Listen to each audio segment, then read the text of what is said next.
So finally, we have a brand new Chanel release for us men. Chanel Allure Homme Sport Superleggera. Superleggera? I don't know. However, I have been one of the few lucky people who have been able to recently test this at King's Cross St. Pancras Station here in London. I think it's one of the only places in the world that actually has it. I didn't actually know this. I actually was just going through the station and I saw the Chanel boutique. I thought, hey, maybe they have the new release. I didn't realize they have it like secretly locked away in a little cupboard. And I just happened to see another frag nerd like myself asked to see it, and that's how I found out they actually have it. So I've worn this fragrance 2 times, one spray on the wrist the first time to try and test the opening and dry down up close, and then 2 sprays the second day on my neck only, and that's it. There were a few bottles of this fragrance available for purchase. I think there was 2 left when I asked on the second day, and I decided not to purchase it, even though I'm sure I could have resold it on eBay for probably 5 times the price. Let me explain why.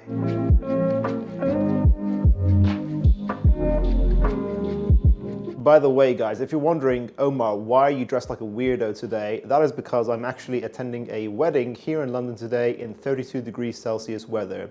Wish me luck. And of course, I had to rock the Atrium Mr. Radiance for this occasion. So if you guys want a great summertime wedding scent, this is a fragrance I would definitely recommend, although of course I am biased. Chanel Allure Homme Sport Superleggera. I looked at this note breakdown for this fragrance several months back, I think, and I thought to myself, this looks kind of boring and the bottle presentation looks horrendous. I am wondering why they decided to put the Johnson & Johnson's logo onto a Chanel bottle. Now when I look at this flanker, I just think of baby shampoo. On the official Chanel website, they say about this release it's a new interpretation of Chanel's Allure Homme Sport, available as a limited edition release, which is very interesting. It seems like all fragrance houses are doing this nowadays. They did this with Creed, Aventus Absolute, and now Chanel, who I'm pretty sure have never done this before, are doing this also now. And Hugo Boss Bottle did that with Pacific as well. Boss Bottle Pacific, the coconut fragrance, which apparently was actually quite good, but now, sadly, it was limited edition, so no longer available, apparently. Allure Homme Sport Superleggera is a fresh, woody, ambery fragrance. The lively, fruity freshness of a grapefruit accord combines with the vibrant, full-bodied amber notes, lending the scent density and depth. A powerful musk note gives the fragrance its distinctive intensity. Is this true?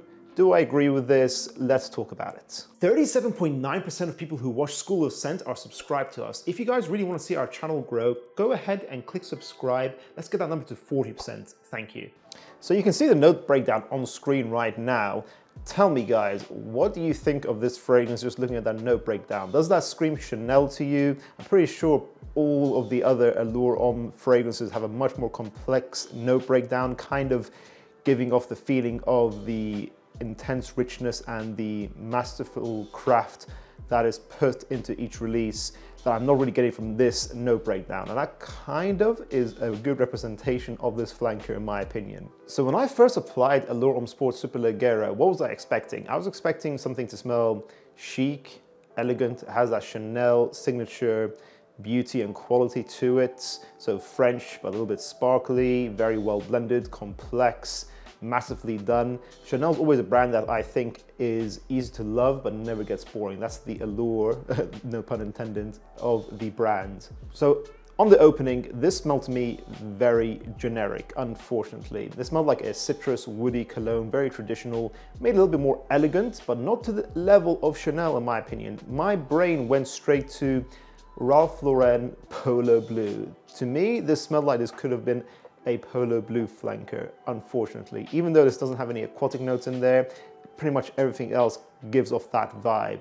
It does have some nice elegance to it, but it smelled very generic. Really sad to tell you guys that. It smelled like a combination of orange and lemon to me, with some sharp musks in here, bright clean musks, with some woody ambers in here and some patchouli that come out in the dry down. The dry down is the best part of this fragrance, the late dry down.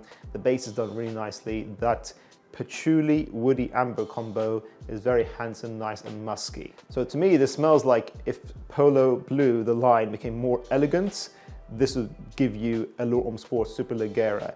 It's not as elegant as Chanel, but it's better than Polo Blue at least in its elegance, but it doesn't feel like a Chanel fragrance. Both the bottle presentation doesn't look like one and the scent profile doesn't seem like it. People in Fragrantica are comparing this to Allure Homme Sport. I mean, I have my bottle here and in my opinion, not really.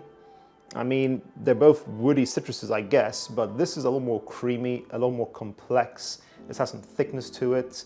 This, to me, felt like the versatile, fresh signature of the line. And then if you wanted the gym equivalent, something that's super light, super fresh, you'd go for the Allure Homme Sport Cologne. A La Flanker is more photorealistic with the citruses, not as thick or as creamy as this. And then I would say Superleggera kind of fits in between these two, not as light and fresh as the Cologne and not as thick and creamy as this. To me, Superleggera smells like an eau de toilette sort of DNA. You know, when the industry says this is an eau de toilette, they kind of give you a fresher DNA in general as well. With that concentration, it smells like an eau de toilette idea, but put into an eau de parfum concentration, meaning that the performance in the Superleggera is good. It's solid. It gives me probably 8 hours of the medium projection, so it's a solid performer, and it seems like it's mainly meant for the spring and summer are the two seasons I'd see this being worn in the daytime. It's sporty, fresh, handsome, clean, very safe, well blended, but not too Chanel quality in my opinion. So maybe I'm biased because I was expecting big things for the first new Chanel release in 6 years in their main line. It is a limited edition fragrance for £130 for 100 ml, which is what, $160. I don't think this fragrance is worth that money. I don't think it's spectacular. To me, this is a certified 7 out of 10. It is made well, it has a good performance, it is safe, but it is pretty boring, generic, a little bit lackluster, especially for Chanel. So because it's Chanel, I actually want to rate it a little bit lower, but I will try to take my bias away from the fact that I expect great things from Chanel and give it a 7 out of 10. I think that's a fair score. I think if you're a man in his 20s and above, you can rock this fragrance. You'll probably get compliments with it, in fairness to it, but it just doesn't really match the Chanel vibe in general. I don't think it matches the Allure Homme line in general either. The Allure Homme line is usually more complex, more massively blended, more interesting. You can just see that in the note breakdowns themselves.